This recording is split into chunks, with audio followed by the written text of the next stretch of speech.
After the Hunt's ending brings its thriller story to a perhaps unexpected conclusion. While the film supposedly revolves around the accusation of sexual assault made by Io Edebury's Maggie against Andrew Garfield's Hank, and the impact this has on a complex web of relationships, the final act is far more focused on how Julia Roberts' Alma is handling the fallout. The Yale set, #Me Too drama has pretty much doled out the consequences of Maggie's claim by the time it's ready to start wrapping up.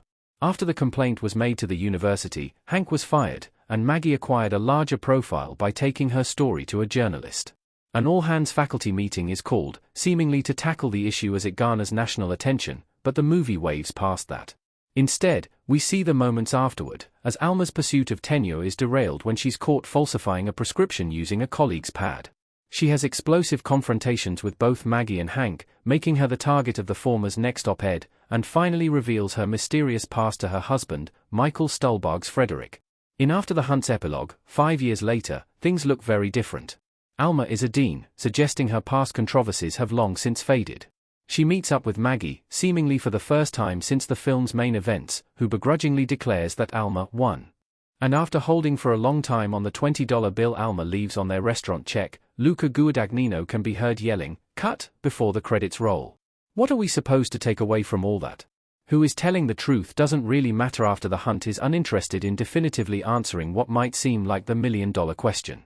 In fact, the whole concept of truth is something the movie seems pretty suspicious of. There's plenty of evidence to suggest that Maggie fabricated the story. She finds the German article of Alma's recanted accusation from years ago stashed in the bathroom and does what she does best, plagiarizes it. Perhaps she sought to drive a wedge between Hank and Alma, whom she had feelings for. Perhaps she wanted to take Hank down before his suspicions about her dissertation went any further. It's undeniable in any case that Maggie shrewdly spins the situation for her own gain. But how she handles the aftermath doesn't mean she's lying.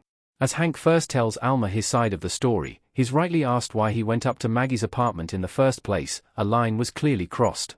How far across the line he went is hardly relevant to whether the university was right to fire him. Instead of giving us answers, After the Hunt gives us plausibility in either direction. Maggie's journalistic attack on Alma proves she's capable of being so calculating and opportunistic. Hank's physical attack on Alma proves he's capable of having done what he's accused of. Neither revelation brings us closer to the truth, by design. Alma's tenure screw-up isn't a tangent, and neither are her classes.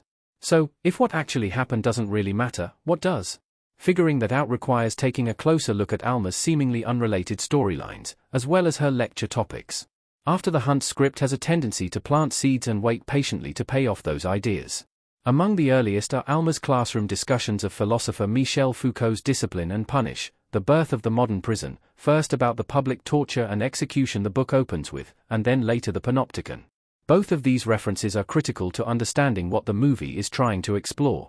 In the first instance, Alma can be briefly heard explaining that excessive public executions were used to turn one wrongdoer into an example for others. Putting them on gruesome display was the point. This is one way to understand what happens to Hank, and Alma's own run-in with Yale's administration encourages this interpretation. At first, it might seem like an odd decision that Alma's own pursuit of tenure comes down to something that is virtually unrelated to the film's main drama. While the stress of all this surely contributed to her ulcers, forging a prescription for the pain medication is its own bad decision. And when she's caught, it comes with its own consequence. Hank is shocked that he's been outright fired, not suspended, for his transgression. For hers, Alma is neither. Her tenure conversation is paused indefinitely, which, we learn later, really means temporarily. In the road of her career, this incident is little more than a speed bump. Why such drastically different outcomes? One could argue that Hank's supposed crime is worse, but Alma's is still quite alarming, and unlike Maggie's accusation, Chloe Sevigny's Kim can prove she is guilty. Should Kim have pressed charges, there's probably enough evidence to convict her. But she didn't, the matter remains private, and it's handled quietly. The whole student body seems to learn of Hank's situation almost immediately, and from the school's perspective, it only gets noisier from there. Not only is the victim the child of a major donor, but she's chosen to make the matter very public. If Yale is to save face, an example must be made. Twinned with this idea is the film's invocation of the Panopticon, a building design, most famously for prisons, imagined by English philosopher Jeremy Bentham that's an important part of Foucault's book. It arranges floors of cells in a circle around a central tower, from which guards can look into any cell without being seen by the prisoners.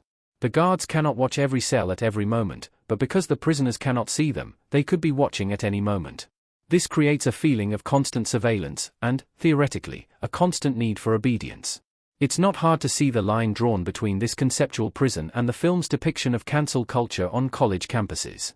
Except, the pressure applied by this 21st century panopticon isn't to obey, but to conform, or perhaps to perform. Anyone at any given moment could be observing your behavior and passing judgment on its acceptability. That, the film suggests, creates a kind of prison. Cancel culture, don't hate the player, hate the game. So, after the hunt is all about having sympathy for the poor older generations, robbed of the freedom to commit cancelable behavior by their Gen Z jailers? Not exactly. Neither Hank nor Alma emerge from this film as particularly sympathetic characters, nor does Maggie. The generational screeds in both directions strike me as primarily bluster.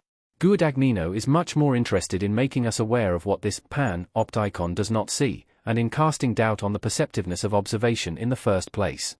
Critically, we are denied access to what happened in Maggie's apartment that night, forced to piece the truth together from the conflicting accounts of the only two people who were there and how they chose to behave in the aftermath. At each moment, we are interpreting their words and actions, and weighing them against our standards for guilt or innocence. But in one important scene, after the hunt transparently taunts our efforts, Alma goes to the dean to explain why she shouldn't be asked to testify in the investigation of Hank, and the moment the two agree their conversation is off the record, the movie cuts away from it. The message is simple: we only know what we're shown, and not everything important happens in public.